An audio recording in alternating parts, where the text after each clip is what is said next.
Hello everyone. आज है 24 जुलाई और आज की इस क्लास में हम डिस्कस करेंगे 24 जुलाई से बनने वाले करंट अफेयर के सभी इंपॉर्टेंट क्वेश्चंस।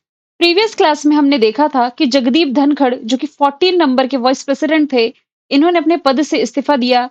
आईएमएफ की डिप्टी एमडी गीता गोपीनाथ ने भी अपने पद से इस्तीफा दिया है। आईआईटी रुड़की ने ऐतिहासिक मोडी लिपि को देवनागरी में कन्वर्ट करने के लिए दुनिया का पहला एआई मॉडल विकसित किया है। International Chess Federation World Cup के सेमीफाइनल में पहुंचने वाली पहली भारतीय कोनेरू हम्पी बनी है। अभी हाल ही में महिलाओं की सुरक्षा के लिए ओडिशा गवर्नमेंट लेकर के आई है शक्ति श्री योजना। आईसीसी अगले 3 वर्षों के लिए यानी कि 3 विश्व टेस्ट चैंपियनशिप के फाइनल की मेजबानी करेगा। मतलब आईसीसी ने घोषणा करी है कि इंग्लैंड आने वाले 3 विश्व टेस्ट चैंपियनशिप की मेजबानी करने जा रहा है। 66वें क्रम का अंतरराष्ट्रीय गणित ओलंपियाड ऑस्ट्रेलिया ने होस्ट किया था। AK-203 असॉल्ट राइफल के निर्माण का प्रमुख स्थान है उत्तर प्रदेश का अमेठी। भारत ने स्वतंत्र अंतरिक्ष स्टेशन यानी कि स्पेस स्टेशन बनाने का टारगेट ईयर 2035 रखा है और इंसानों को चंद्रमा पर भेजने का लक्ष्य ये भारत सरकार का हो जाएगा 2040 तक का। देश का पहला राज्य कौन बना जिसने कि सभी मतदान केंद्रों पर 1200 से कम मतदाता उपस्थित रहे? तो ये बिहार ऐसा पहला राज्य बना। तो ये सभी क्वेश्चंस हमने देखे हैं प्रीवियस क्लास में। शुरू करते हैं आज का हमारा पहला सवाल। भारत की स्पेस एजेंसी इसरो और अमेरिका की स्पेस एजेंसी नासा, इन दोनों का ही संयुक्त मिशन है निसार। निसार ये कब तक लॉन्च किया जाएगा? तो ये लॉन्च होना है इसी महीने जुलाई 30 को ये लॉन्च किया जाएगा। तो भारतीय अंतरिक्ष अनुसंधान संगठन यानी कि यही इसरो और नासा का संयुक्त मिशन निसार जो कि इस महीने के अंत तक श्रीहरिकोटा आंध्र प्रदेश से लॉन्च किया जाएगा। 1.5 बिलियन डॉलर का ये जो मिशन है, ये पृथ्वी के सरफेस यानी कि सतह की निगरानी रखने में मदद करेगा। ये जो निसार उपग्रह है ना, निसार उपग्रह हर 12 दिन में पृथ्वी की भूमि और बर्फीले सतहों को स्कैन करेगा और प्राकृतिक आपदाओं की निगरानी रखने में भी मदद करेगा। इसमें नासा की तरफ से तैयार एल बैंड और इसरो की ओर से विकसित जो एस बैंड राडार है, ये लगाया गया है, जिन्हें विश्व में सबसे उन्नत राडार माना जाता है। ठीक है। अच्छा, यहां पर जो टर्म लिखा हुआ है निसार, निसार की फुल फॉर्म बनती है N for NASA, I for ISRO और NISAR। SAR की फुल फॉर्म क्या हुई? S for synthetic, A for aperture, R का मतलब हुआ radar. NASA ISRO synthetic aperture radar इसकी फुल फॉर्म है। जब ये मिशन लॉन्च हो जाएगा तब इसके बारे में और डिटेल में हम डिस्कस करेंगे। यहां से यदि मैं बात करूं अमेरिका की स्पेस एजेंसी नासा की, तो फॉर्मेशन ईयर 1958 है, वॉशिंगटन डीसी में हेडक्वार्टर। जेरेड इसाक में इसके नए अध्यक्ष बनने जा रहे हैं, ये हमने करंट अफेयर में देखा था। इसके कुछ मिशंस पर हम नजर डालें तो पंच मिशन आप रिलेट कर सकते हैं, जिसे नासा के द्वारा लॉन्च किया जाएगा सूर्य के बाहरी कोरोना और सौर हवा यानी कि सोलर विंड का अध्ययन करने के लिए। आंध्र प्रदेश के गोदावरी जिले की रहने वाली जो जानवी डोंगती है, डांगेती, ये 2029 में नासा के अंतरिक्ष यात्रा पर जाने वाली है। प्रोफायर मिशन भी नासा का है, जो कि इसने पृथ्वी के ध्रुवीय क्षेत्र के अध्ययन के लिए लॉन्च किया था। नासा के करंट अफेयर हो गए, नासा के स्टैटिक फैक्ट हो गए। अब इसरो के स्टैटिक फैक्ट और करंट अफेयर देखते हैं। इसरो का फॉर्मेशन ईयर 1969, बैंगलोर कर्नाटक में हेडक्वार्टर, वी नारायण अध्यक्ष हैं। इसरो ने इस साल जनवरी के महीने में श्रीहरिकोटा आंध्र प्रदेश से अपना 100वां मिशन लॉन्च किया, जो कि सफल रहा। फिर अपना 101वां मिशन जो इसने लॉन्च किया था ना, EOS-09, ये फेल हो गया था। इसने अभी हाल ही में PSLV C61 के माध्यम से स्पेडेक्स मिशन का सफल परीक्षण किया था और इसरो के द्वारा पहला एनालॉग अंतरिक्ष मिशन है जो कि लेह लद्दाख में लॉन्च किया गया। तो यहां से हमने दोनों ही देशों की स्पेस एजेंसी के स्टैटिक फैक्ट और करंट इफेक्ट दोनों ही रिलेट कर लिए हैं। सवाल दूसरा है, भारत और किस देश के बीच ऐतिहासिक मुक्त व्यापार समझौता यानी कि फ्री ट्रेड एग्रीमेंट को मंजूरी मिली है? तो देखिए 2022 से डिस्कशन चल रहा था भारत यूके के बीच FTA होने का, लेकिन फाइनली ऑफिशियली इसे मंजूरी मिल चुकी है। प्राइम मिनिस्टर नरेंद्र मोदी जी अभी हाल ही में यूके के दौरे पर हैं। देखिए यहाँ मैंने डेट मेंशन की है 24 जुलाई, ये आज ही का दिन है जब प्राइम मिनिस्टर नरेंद्र मोदी जी की लंदन यात्रा के दौरान ये ऐतिहासिक हस्ताक्षर कर लिए गए हैं दोनों ही कंट्रीज के बीच में। फ्री ट्रेड एग्रीमेंट है जिसे ऑफिशियली सेटा भी कहा जाता है। सेटा का मतलब हुआ comprehensive economic and trade agreement. Hindi में ही आप इसे कह सकते हैं आर्थिक और व्यापार समझौता। इसका महत्व कितना रह जाता है? तो इसके तहत आने वाले 5 वर्षों में यानी कि 2030 तक भारत यूके द्विपक्षीय व्यापार को 120 अरब अमेरिकी डॉलर किए जाने की संभावना है। ये समझौता जो है टेक्सटाइल में, लेदर में यानी कि वस्त्र, चमड़ा जैसे श्रम प्रधान भारतीय निर्यात क्षेत्र को इससे बढ़ावा मिलेगा और यूके के कार व विस्की जैसे प्रोडक्ट को भारतीय बाजार पर सुगम पहुंच मिल सकेगी। यानी कि इंडियन प्रोडक्ट आसानी से वहां प्रवेश कर सकेंगे, यानी कि ज्यादा टैक्सेस इसमें नहीं लगेंगे और जो यूके के प्रोडक्ट्स है ये आसानी से बहुत कम टैक्स के साथ भारत में प्रवेश कर सकेंगे। यदि बात की जाए यूके की, कैपिटल इसकी लंदन है। प्राइम मिनिस्टर कीर स्टारमर कुछ समय पहले ही बने चार्ल्स रति यहाँ के किंग हैं। करंट इसे रिलेट करेंगे तो 16 और 17 साल के बच्चों को सभी चुनावों में वोटिंग का अधिकार देने की योजना बना रहा है यूके। भारत के साथ फ्री ट्रेड एग्रीमेंट हमने देख लिया। इंटरनेशनल स्पेस स्टेशन मिशन के लिए चुने गए पहले विकलांग अंतरिक्ष यात्री का नाम जॉन मैकफॉल है, ये ब्रिटेन के ही हैं। और विवादित रूप से जो चागोस द्वीप की संप्रभुता है अभी हाल ही में ब्रिटेन ने सौंपी है मॉरिशस को। लोकेशन यदि आप देखेंगे तो ये यूरोप महाद्वीप का पार्ट है। यूके और यहाँ पर फ्रांस दोनों के बीच में आप इंग्लिश चैनल की लोकेशन देखते हैं, जिसे तैर कर पार करने वाले पहले भारतीय पुरुष का नाम मिहिर सेन, पहली भारतीय महिला का नाम इसमें आरती साहा हो जाएगी। यदि फ्रांस के साथ हम बात करें तो भारत के यूपीआई को मंजूरी देने वाला ये देश बना था। इसके अलावा अमेरिका का एक क्वेश्चन है जो कि आगे हम देखेंगे कि सोनोबॉय को लेकर के भारत और अमेरिका के बीच में डील है। फिलीपींस के फैक्ट यदि हम देखेंगे तो ब्रह्मोस मिसाइल को लेकर के फिलीपींस और भारत के बीच में डील की गई थी। सवाल तीसरा है, भारतीय सेना ने ऑफिशियली किस देश से अपने पहले अपाचे AH-64E अटैक हेलीकॉप्टर के बैच प्राप्त कर लिए हैं? अपाचे हेलीकॉप्टर को लेकर के भारत और अमेरिका के बीच डील थी जो कि भारतीय सेना को रिसेंटली प्राप्त हो चुकी है। इसका कुछ बैकग्राउंड हम देख लेते हैं। ये जो अपाचे AH-64E है ना, ये एक युद्ध परीक्षित यानी कि बैटल टेस्टेड बहुभूमिका अटैक हेलीकॉप्टर है, मल्टी रोल अटैक हेलीकॉप्टर आप इसे कह सकते हैं, जिसे बोइंग कंपनी, अमेरिका की ये कंपनी इसके द्वारा विकसित किया गया है। वायुसेना ने 2019 में पहले ही अपाचे हेलीकॉप्टर शामिल कर लिए थे, लेकिन यह पहली बार है जब भारतीय सेना को, देखिए इंडियन आर्मी को पहली बार मिले हैं। इंडियन एयरफोर्स 2019 से ही इसका इस्तेमाल कर रहा था। अब अमेरिका का एक और क्वेश्चन है जो हम आगे देखेंगे। रशिया के साथ भारत की जो डील है ये AK-203 असॉल्ट राइफल को लेकर है। भारत में इसका निर्माण अमेठी में हो रहा है, ये हमने कल देखा। S-400 को लेकर के भी भारत और रशिया के बीच समझौता है जिसका बदला हुआ नाम सुदर्शन है। राफेल विमान, इसकी डिलीवरी फ्रांस ऑलरेडी कर चुका है इंडियन एयरफोर्स को, 36 राफेल विमान की डिलीवरी। लेकिन अब राफेल M विमान ये फ्रांस देने जा रहा है इंडियन नेवी के लिए और इनकी संख्या होगी 26। हेरॉन ड्रोन के लिए भारत और इजराइल के बीच में समझौता है। ठीक है, राब ड्रोन के लिए इजराइल और भारत के बीच में ये समझौता रहा है। आगे चलते हैं। फाइड वर्ल्ड कप 2025 की मेजबानी कौन सा देश करेगा? ये जो अंतरराष्ट्रीय शतरंज वर्ल्ड कप होगा, शतरंज कप, इसकी मेजबानी इस वर्ष भारत करने जा रहा है। 30 अक्टूबर से 27 नवंबर तक फाइड वर्ल्ड कप की मेजबानी भारत करेगा। इसे रेगुलेट कराता है फाइड, द्विवार्षिक शतरंज चैंपियनशिप है। फाइड यानी कि International Chess Federation 1924 formation year, Lausanne में हेडक्वार्टर, अर्काडी डोकोरविच अध्यक्ष है, उपाध्यक्ष विश्वनाथन आनंद, ये भारतीय मूल के हैं जो कि भारत के पहले ग्रैंड मास्टर भी हैं। भारत और श्रीलंका मिलकर के आईसीसी वुमेन वर्ल्ड कप की मेजबानी करेगा 2025 में। यही दोनों कंट्री मिलकर के next year T20 world cup की मेजबानी करेंगी, लेकिन ये पुरुषों का होगा। इंग्लैंड, अभी तो यहाँ पर टेस्ट सीरीज चल रही है, अगले 3 टेस्ट के फाइनल का अधिकार आईसीसी ने इसी कंट्री को दिया है। पाकिस्तान और यूएई ने मिलकर के चैंपियंस ट्रॉफी होस्ट करी थी और चैंपियंस ट्रॉफी की जो विजेता टीम है आप सभी को मालूम है, भारत है।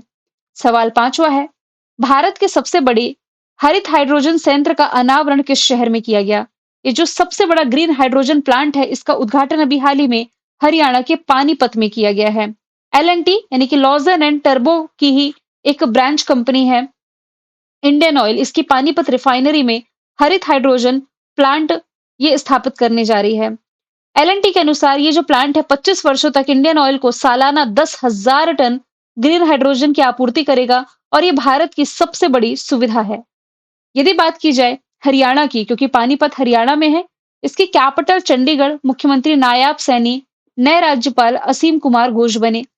सुल्तानपुर और कलेसर यहाँ के नेशनल पार्क है। लोकसभा सीटें 10 हैं, राज्यसभा सीटें 5 है, विधानसभा सीटें 90 हैं। अब हरियाणा की ये स्लाइड लास्ट टाइम आप पढ़ लीजिए, क्योंकि ये सारे फैक्ट अब मैं चेंज करने वाली हूँ। यहाँ बीते 8 महीने के करंट अफेयर के क्वेश्चन मैंने ऐड किए हैं। जैसे कि हरियाणा में वर्ल्ड बैंक की सहायता से एआई सेंटर स्थापित किया जाएगा। कुरुक्षेत्र में अंतर्राष्ट्रीय गीता महोत्सव, सोनीपत में संविधान संग्रहालय का उद्घाटन ओम प्रकाश बिरला ने किया। पंचकुला में 100 दिन का टीबी उन्मूलन कार्यक्रम, पानीपत में बीमा सखी योजना, संजीवनी ऐप, हरियाणा गवाह संरक्षण योजना, इसके अलावा एआई संचालित चैटबॉट सारथी इसने लॉन्च किया था। हरियाणा सरकार ने भिवानी जिले में स्थित 2 हड़प्पा स्थल, कौन-कौन से? मिताथल और टिघराना को ऑफिशियली रूप से सुरक्षित या संरक्षित पुरातात्विक स्थल और स्मारक घोषित किया था। यदि बात की जाए इंदौर मध्य प्रदेश की, तो आपको कुछ याद आ गया होगा। मैंने आपको बताया था कि देश का पहला PPP, public private partnership model के तहत आप कह सकते हैं पहला ग्रीन वेस्ट प्रोसेसिंग प्लांट बनने जा रहा है। गुरुग्राम हरियाणा में भारत का पहला विश्व शांति केंद्र स्थापित किया गया। धोलेरा गुजरात से रिलेट करेंगे तो देश का पहला सेमीकंडक्टर प्लांट आपको यहीं से रिलेट कर लेना है। चलते हैं अगले सवाल की तरफ। धार्मिक विरोध को रोकने के लिए किस राज्य ने भारत का पहला बेअदबी विरोधी विधेयक पेश किया है? तो ये रिसेंटली पंजाब के द्वारा पेश किया गया है। पंजाब में किसकी सरकार है? आम आदमी पार्टी की। तो आम आदमी पार्टी के नेतृत्व वाली पंजाब सरकार ने धार्मिक बेअदबी को रोकने के उद्देश्य से एक नया और सख्त विधेयक पास किया। इसमें जो किसी धर्म के पवित्र ग्रंथ है, जैसे कि सिखों का इसमें गुरु ग्रंथ साहिब हो गया, हिंदुओं का भागवत गीता, फिर यहाँ पर बाइबिल हो गया, फिर मुस्लिम कम्युनिटी का जो कुरान शरीफ है, और जितने भी धर्म के जो पवित्र ग्रंथ हैं, इनकी बेअदबी करने वाले दोषियों को आजीवन कारावास सहित कठोर सजा का प्रावधान इसमें किया गया है। यदि बात की जाए पंजाब की, राजधानी चंडीगढ़, मुख्यमंत्री भगवंत मान, राज्यपाल गुलाब चंद कटारिया है। लकड़ी से बना पहला गुरुद्वारा यहाँ तैयार हुआ। हॉकी पंजाब ने हॉकी मध्य प्रदेश को हरा करके 15वें क्रम की हॉकी इंडिया सीनियर पुरुष राष्ट्रीय चैंपियनशिप जीती। झज्जर में बचौली नामक वन्य जीव अभ्यारण्य बनने जा रहा है। और भारत में जो पंजाब है ना, इसने निशुल्क इलाज के लिए मुख्यमंत्री सेहत योजना की शुरुआत करी है। 7वां सवाल है, भारत का पहला हॉर्नबिल संरक्षण केंद्र किस राज्य में बनेगा? हॉर्नबिल के संरक्षण के लिए ये बनने जा रहा है तमिलनाडु में। तमिलनाडु सरकार ने कोयम्बटूर में स्थित अनामलाई टाइगर रिजर्व में centre of excellence for hornbill conservation की स्थापना को मंजूरी दी है। इसका उद्देश्य पश्चिमी घाट में जो बायोडायवर्सिटी से समृद्ध क्षेत्र हैं, यानी कि जैव विविधता से समृद्ध क्षेत्र में पाए जाने वाले 4 प्रजातियों के जो गुजार पक्षी हैं, कौन-कौन से हैं? Great hornbill, Malabar grey hornbill, Malabar pied hornbill और इंडियन ग्रे हॉर्नबिल का संरक्षण करना। यदि बात की जाए केरल की, तो केरल में भी तो किसी का संरक्षण किया जा रहा है। आप रिलेट कर सकते हैं भारत का पहला तितली संरक्षण केंद्र केरल में।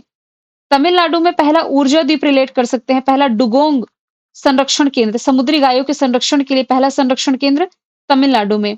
उत्तराखंड के उत्तरकाशी जिले में हिम तेंदुओं के संरक्षण के लिए पहला संरक्षण केंद्र बनने जा रहा है। और मध्य प्रदेश से रिलेट करेंगे तो मध्य प्रदेश में व्हाइट टाइगर के लिए, सफेद टाइगर के लिए पहली सफारी जो है ये रीवा में स्थापित होने जा रही है। भारत के पहले की बात की जा रही है तो बिहार देश का पहला राज्य बना जिसके सभी वोटिंग सेंटर पर 1200 से कम वोटर्स दर्ज किए गए। पशुपालन और मुर्गी पालन को कृषि का दर्जा महाराष्ट्र ने दिया। क्रूज भारत मिशन में शामिल पहला राज्य गुजरात है।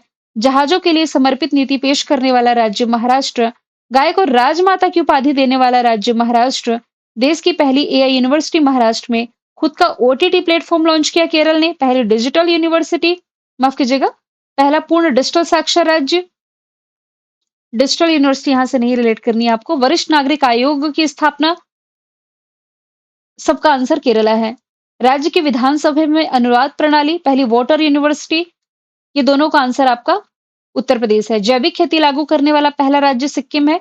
मृत्यु को अधिकार लागू करने वाला पहला राज्य सिक्किम है। गौ अभ्यारण्य स्थापित करने वाला पहला राज्य मध्य प्रदेश है। विधानसभा में सांकेतिक भाषा लागू करने वाला पहला राज्य पंजाब। खुद का सर्च इंजन भी लॉन्च करने वाला पहला राज्य पंजाब है। ड्रोन पॉलिसी लागू करने वाला पहला राज्य हिमाचल। यूसीसी लाने वाला पहला राज्य उत्तराखंड। अनुसूचित जाति के आरक्षण में वर्गीकरण लागू करने वाला पहला राज्य तेलंगाना। भारत का पहला तितली अभयारण्य हमने देखा केरल में, पहला लकड़ी का गुरुद्वारा पंजाब में। सवाल 8वां है, राष्ट्रीय प्रसारण दिवस हर साल कब मनाया जाता है? तो ये कल ही के दिन यानी कि 23 जुलाई को सेलिब्रेट किया गया। 1927 में इसी दिन भारतीय प्रसारण कंपनी की स्थापना की गई थी, तो इसकी शुरुआत की ये याद दिलाता है। यह लगभग एक सदी यानी कि 100 साल से भी अधिक समय से संचार, शिक्षा और राष्ट्रीय एकीकरण को आकार देने में एआईआर यानी कि ऑल इंडिया रेडियो की भूमिका का जश्न मनाता है। 1 जुलाई को CA day, GST day, SBI का स्थापना दिवस और नेशनल डॉक्टर्स डे। 2 जुलाई है विश्व खेल पत्रकार दिवस, यूएस का स्वतंत्रता दिवस 4 जुलाई। 6 जुलाई है पहला विश्व ग्रामीण विकास दिवस। 7 जुलाई विश्व क्षमा दिवस। 11 जुलाई विश्व जनसंख्या दिवस। मलाला डे है 12 जुलाई। विश्व युवा कौशल दिवस 15 जुलाई। विश्व अंतर्राष्ट्रीय न्याय दिवस है 17 जुलाई। 18 जुलाई है अंतर्राष्ट्रीय नेल्सन मंडेला दिवस और 20 जुलाई है विश्व शतरंज दिवस। 9वां सवाल है, किस देश ने अपनी पहली हाइपरसोनिक बैलिस्टिक मिसाइल जिसका नाम है टाइफन ब्लॉक 4 का अनावरण किया? तो इसका अनावरण अभी हाल ही में तुर्की के द्वारा किया गया है। तुर्की ने इस्तांबुल में अपनी पहली हाइपरसोनिक बैलिस्टिक मिसाइल जिसका नाम टाइफन ब्लॉक 4 है, इसका अनावरण किया। लोकेशन यदि आप तुर्की की देखेंगे तो इसकी कैपिटल अंकारा है और सबसे बड़ा शहर इस्तांबुल है। इस एरिया को यदि मैं हाइलाइट करूँ ना तो ये पूरा पार्ट आपका तुर्की का एशिया में आता है जिसे कहा जाता है अनातोलिया। केवल ये इस्तांबुल आप देख रहे हैं ना ये आएगा यूरोप में और तुर्की के इस हिस्से को जो यूरोप में आता है इसे कहा जाता है थ्रेस। तो अनातोलिया एशिया वाला हिस्सा है, थ्रेस यूरोप वाला हिस्सा है। तुर्की की करेंसी लीरा है, एशिया यूरोप दोनों का पार्ट है। तुर्की और सीरिया भूकंप से प्रभावित थे तब भारत ने हेल्प करने के लिए यहाँ पर ऑपरेशन दोस्त चलाया था। भारत और पाकिस्तान के बीच जो युद्ध जैसी स्थिति बनी हुई थी तो तुर्की का सोंगा ड्रोन था जिसका इस्तेमाल पाकिस्तान के द्वारा किया जा रहा था। इसी के ऊपर में आप काला सागर यानी कि ब्लैक सी की लोकेशन देख सकते हैं। इसके नीचे साइप्रस देख पा रहे हैं जिसके दौरे पर प्राइम मिनिस्टर नरेंद्र मोदी जी जून के महीने में गए थे, जहां साइप्रस ने अपने हाईएस्ट सिविल ऑनर से सम्मानित किया था। फिर ईरान देख पा रहे हैं, ईरान से भारतीयों को निकालने के लिए भारत ने रिसेंटली ऑपरेशन सिंधु की शुरुआत की। ऑपरेशन अजय की शुरुआत भारत ने की थी इजराइल में। फिर क्या रिलेट कर सकते हैं, यूक्रेन, यूक्रेन में भारत ऑपरेशन गंगा की शुरुआत कर चुका है।